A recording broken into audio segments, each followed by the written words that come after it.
भाइयों बहनों, आपका मेरी चैनल, इसका नाम है तन की बात डॉक्टर अग्रवाल के साथ। इसमें आपका स्वागत है। मेरा नाम डॉक्टर अरुण कुमार अग्रवाल। मेरी उम्र 80 साल से ज़्यादा।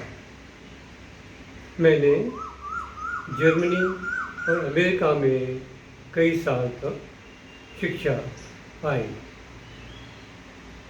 पिछले 50 सालों में मैंने हज़ारों मरीज़ों का इलाज किया और इसमें से काफ़ी लोग ऐसे भी आए जिनको स्किन की बहुत भयंकर प्रॉब्लम थी। उनका मैंने इलाज किया और समय के साथ उनको मैंने पूरा स्वास्थ्य लाभ भी पहुंचाया। तो आज मैं आपको स्किन के रोगों के बारे में और उसके पहले स्किन के बारे में कुछ ख़ास बातें बताऊंगा। तो भाइयों बहनों, ये स्किन प्रेगनेंसी के 17 वीक्स में ही बनना शुरू हो जाती है। स्किन हमारे शरीर को पूरी तरह से एक सुरक्षा कवच के रूप में कवर करती है। ये करीब 2 मीटर स्क्वायर का एरिया कवर करती है और ये स्किन जो है ये एक केवल कोई परत या कवर की भांति नहीं, बल्कि एक बहुत ही इम्पॉर्टेंट ऑर्गन है। ये पहला तो जो शरीर के अंदर के अंग है उनको बाहरी एटमॉस्फेयर से अलग करती है। इसके साथ ही ये एक बहुत ही इफेक्टिव सेंसरी ऑर्गन का काम भी करती है। चाहे टच हो, चाहे कोल्ड हो, चाहे हीट हो, चाहे कोई पेन हो, इन सब के सेंसेस को ये मस्तिष्क पहुंचाती है। और इसके साथ साथ इसके अंदर एक डाई, एक कलर भी मौजूद होता है, इसको कहते हैं मेलेनिन। ये मेलेनिन जो स्किन के कलर को एक अपीयरेंस प्रदान करती है और साथ ही जो सूर्य से जो अल्ट्रावायलेट रेज आती हैं इनसे भी हमारी रक्षा करती है। स्किन में 3 प्रकार की लेयर्स होती हैं। सबसे बाहरी लेयर एपिडर्मिस। ये एपिडर्मिस करीब 17 सेल्स के बराबर मोटाई की ये होती है और इसमें लगातार बाहरी तरफ की जो सेल्स हैं ये बराबर डिजनरेट होकर मर के बराबर शरीर से बाहर गिरते रहते हैं। इसका लाभ ये होता है कि कोई भी हार्मफुल कोई केमिकल या कोई micro organism like virus, bacteria आदि जो स्किन पर आता है वो इस तरह से शरीर के बाहर फेंक दिया जाता है और शरीर का बचाव हो जाता है। तो ये भी एक डिफेंस मैकेनिज्म है जो स्किन के द्वारा हमें मिलती है।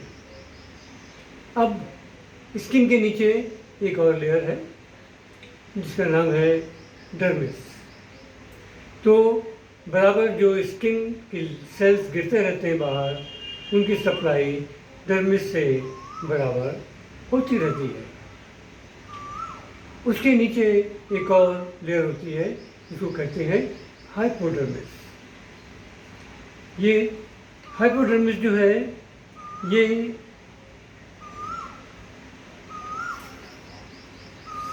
इसमें बहुत तरह के इसमें और छोटे छोटे ऑर्गन्स होते हैं।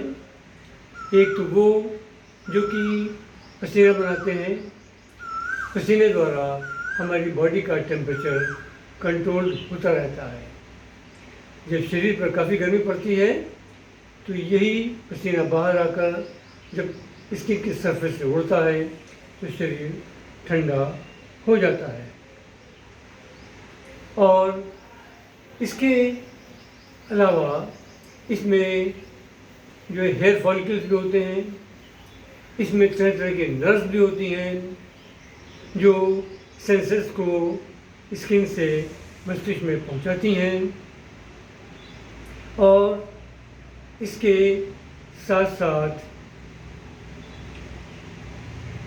इसमें जो ब्लड की सप्लाई होती है ब्लड वेसल्स के द्वारा, तो आर्टरीज स्किन को न्यूट्रिशन पहुंचाती हैं।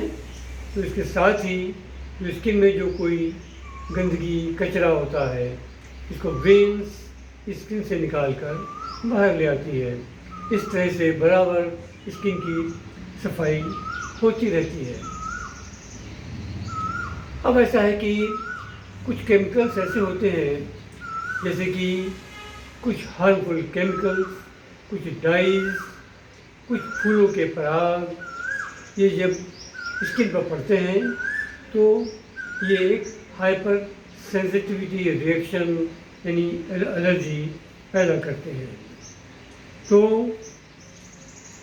इसके असर से क्या होता है कि हमारे शरीर में खुजली पैदा होने लगती है और लाल लाल चकत्ते भी पैदा हो जाते हैं। भाइयों बहनों, ये याद रखने वाली बात है कि एलर्जी का कोई इलाज नहीं है, इसकी कोई दवा नहीं है। इसका इलाज केवल आप ही कर सकते हैं, वो भी आप बचाव द्वारा। इसके लिए आप क्या करें कि जो भी चीज़ें आप इस्तेमाल करते हैं या जो भी चीज़ें आपके आसपास हैं उनको एक एक करके आप छोड़ते जाएं और देखें कि उसका आप पे क्या असर पड़ता है, यानी एलर्जी होती है कि नहीं होती है। अगर नहीं होती है तो उस चीज़ को आइडेंटिफाई कर लें और उसको बिल्कुल छोड़ दें, अपने शरीर पर बिल्कुल ना पड़ने दें। इस तरह से हम एलर्जी का इलाज स्वयं कर सकते हैं। अगर ऐसा नहीं करते हैं और एलर्जी बराबर बरकरार रहती है तो शरीर में एक और सीरियस रिएक्शन पैदा होता है, उसके द्वारा एक नया रोग पैदा होता है जिसको कहते हैं एक्जिमा। एक्जिमा वही एलर्जी वाले जो चकत्ते हैं वो थोड़े बड़े हो जाते हैं, वो थोड़े फूल कर कुछ गांठ जैसे बना लेते हैं और उनके टिप पर एक स्केल सा दिखाई पड़ता है। तो ये भी एक एलर्जी का एक भयानक रूप है।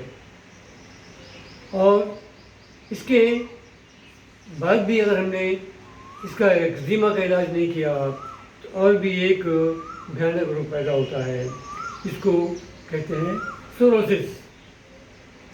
तो सोरोसिस के कारण क्या है कि आप खाने में ज़्यादा फैट, ज़्यादा कार्बोहाइड्रेट खाते हैं और अगर आप बहुत टेंशन में रहते हैं तो ये रोग सोरोसिस का बढ़ जाता है।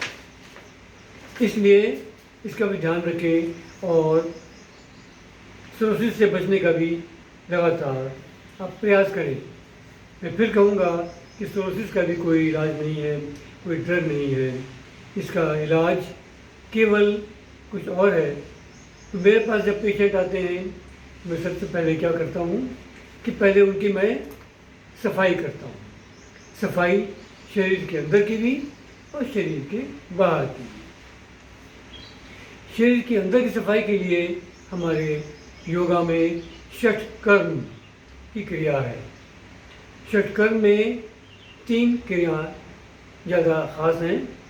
एक है नेति, दूसरी है कुंजल और तीसरी है शंख प्रक्षालन। इसके द्वारा हम शरीर के जो कचरे हैं, जो हानिकारक पदार्थ हैं, इनको शरीर के बाहर निकालते हैं, जिससे शरीर की गंदगी साफ होती है और हम स्वस्थ महसूस करते हैं। अब इसके अलावा जो कुछ योगासन हैं वो भी करना बड़ा आवश्यक है। अगर आपकी उम्र 40 साल से कम है तो आप सबसे अच्छा इलाज है कि सर्वांग आसन, इसको अपने योग गुरु के साथ मिलकर ये तो करें और कुछ और आसन भी करें तो जिसमें कि आपको अच्छा लाभ मिल सकता है। तो इसके साथ में आप प्राणायाम आज भी करें, क्योंकि प्राणायाम जो है आपको एक्स्ट्रा ऑक्सीजन, एक्स्ट्रा आपको लाइव एनर्जी प्रोवाइड करता है, जो खुद अपने आप आपके गंदगी को बाहर निकालने में शरीर की मदद करता है। तो प्राणायाम भी करें। इसके साथ में एक और सबसे जो महत्वपूर्ण है क्रिया, वो है आपका मेडिटेशन या ध्यान क्रिया। भाइयों बहनों, मैं आपको बताऊं कि आप इसी चैनल में मेरा एक लाइव वीडियो है जिसका टाइटल है डाइजेशन। तो डाइजेशन आप देखें और इसमें जो बताया गया है कि आप दिन भर में क्या क्या खाएं, कब कब क्या क्या करें, इसके द्वारा आपको ज़्यादा फ़ायदा होगा और ये सोरोसिस का रोग भी जल्दी दूर होगा। इसके साथ एक और क्रिया है जो आपके टेंशन को दूर करती है। भाइयों बहनों, टेंशन और स्ट्रेस ये सोरोसिस के बढ़ाने में बहुत बड़ा कारक है। तो इसके लिए मैं फिर कहूँगा कि मेरी एक और वीडियो, इसमें एक कटिंग है, एक प्रेजेंटेशन है, इसको आप देखें। इसकी टाइटल है स्ट्रेस। तो इसको भी करें आप, और इसमें जो डायरेक्शन दिए गए हैं इनको आप फॉलो करें। तो इससे आपका टेंशन जब कम होगा तो आपको सोरोसिस को ठीक करने में काफ़ी आसानी होगी और आप जल्दी ठीक भी हो सकते हैं। अब इसके साथ में मैं आपको बता दूं कि खास आपको क्या परहेज़ करने हैं। एक तो बहुत ज़्यादा आप फैट रिच डाइट ना खाएं, ज़्यादा फ्राइड और स्पाइसी खाना, मिर्ची वाला खाना ना खाएं, सॉल्ट का सेवन कम करें और जो सोप या दूसरे कॉस्मेटिक्स है इसका भी इस्तेमाल कम से कम करें। घर में जो कालीन वगैरह हैं इनसे हाउस डस्ट पैदा होती है, इसको भी आप इस्तेमाल कम करें, इसको अपने रूम से निकाल दें। रूम का जो जो मॉइस्चर है तो उसको ह्यूमिड फ्री रखें, रूम को वेंटिलेटेड रखें, खिड़कियाँ खुली रखें, हवादार रखें, स्वच्छ वायु पाएँ। घर में किसी प्रकार का भी कोई पेट, कुत्ता, बिल्ली आदि ना पालें, उनके फर से भी एलर्जी होती है। तो अब इसके बाद में सबसे आखिर वही कि आप टेंशन पर कंट्रोल रखें।